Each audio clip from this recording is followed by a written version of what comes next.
Good morning, my name is Craig Brookhouse. I'm with the Canadian Warplane Heritage Museum CWH Lancaster bomber. Currently I'm a flight engineer on the aircraft. I'm also part of the maintenance team that does all the inspections and the maintenance and repairs on the aircraft during the off-season and during the flight season also. For every 50 to 75 every 50 to 75 hours that we fly the aircraft, we actually have to do 5,000 to 10,000 man-hours of work, and that's as long as we don't have a major catastrophe. Not because it requires it necessarily, it's just because we want to make sure that we catch the problem before it happens. Right now, as we stand, we're actually on a western tour that started out in Thunder Bay in Ontario from our home base at Hamilton, Ontario, and it's been stretching out for almost a month. We're on the last leg of our trip. We're in Abbotsford, British Columbia. Before arriving here, we were in Calgary, and in that case, at that time, we did a couple of days of flying around out there and did a static display. We had to shut the aircraft down for 2 to 3 days just to do a 25-hour inspection. So even when we're flying, we're doing these air shows, we have to take the time to go through the aircraft.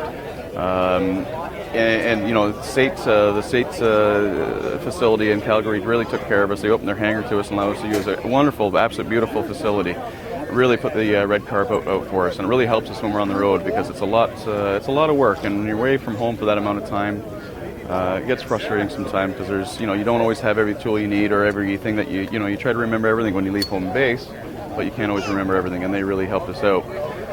It's a constant, I wouldn't say battle would be a terribly used word, but you're constantly doing maintenance and fixing the aircraft and tweaking and tickling the aircraft and doing inspections. There's a routine we have to go through every day to make sure everything's okay with the aircraft. On average, there's a crew of 8 that travels with the aircraft to make sure the aircraft comes back safe.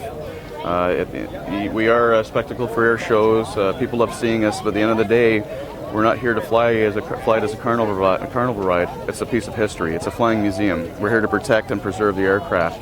So even though we do tours like this, which really does take a lot out of the aircraft and do a lot of flying, we more than compensate for it with the amount of maintenance that we actually do on the aircraft. It's a 365-day-a-year aircraft.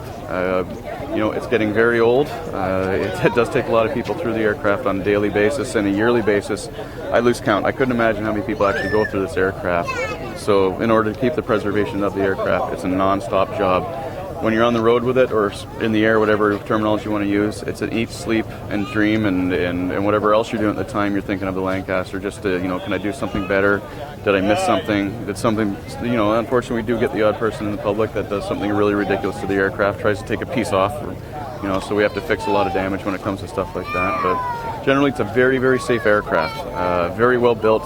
They were built very, very strong to fly strong, and they'd come back really shot up and beat up, and they could still maintain flight with panels and pieces and tails and everything missing out of the aircraft.